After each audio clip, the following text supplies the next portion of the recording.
Voici une vidéo relative à l'énergie libérée lors d'une réaction nucléaire. On a vu précédemment que toute variation de masse d'un système au repos correspond à une variation de son énergie de masse.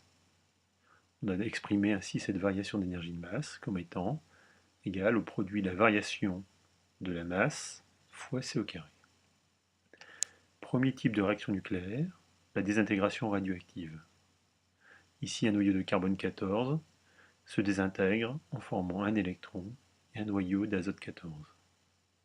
La variation d'énergie de masse est égale à la différence entre la masse des produits de la réaction nucléaire, la masse de l'électron plus la masse du noyau d'azote 14, moins la masse du noyau de carbone 14, le tout fois c au carré.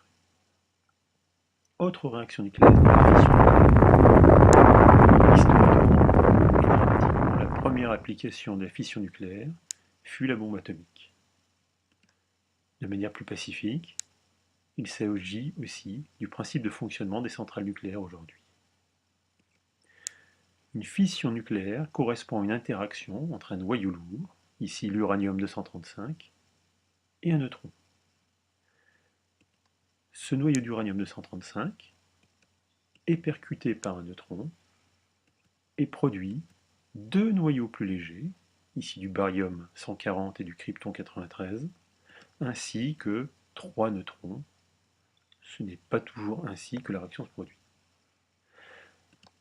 La variation d'énergie de masse correspond donc à la masse des produits, le barium, le krypton et trois neutrons, moins la masse des réactifs nucléaires, ici un neutron et un noyau d'uranium-235, le tout fois c au carré. La fusion nucléaire est le principe de fonctionnement des étoiles, et ce sera aussi au XXIe siècle le principe de fonctionnement d'une nouvelle série de centrales nucléaires.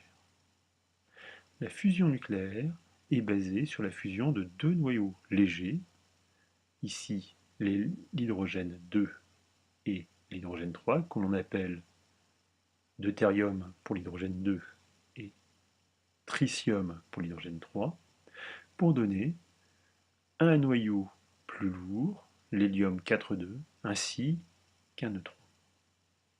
L'énergie libérée est égale à la variation de masse fois c au carré, c'est-à-dire la masse des produits de la réaction nucléaire, un noyau d'hélium, plus un neutron, moins la masse des réactifs nucléaires, à savoir un noyau de deutérium, c'est-à-dire l'hydrogène 2, et le tritium, c'est-à-dire l'hydrogène 3, et le tout multiplié par c au carré.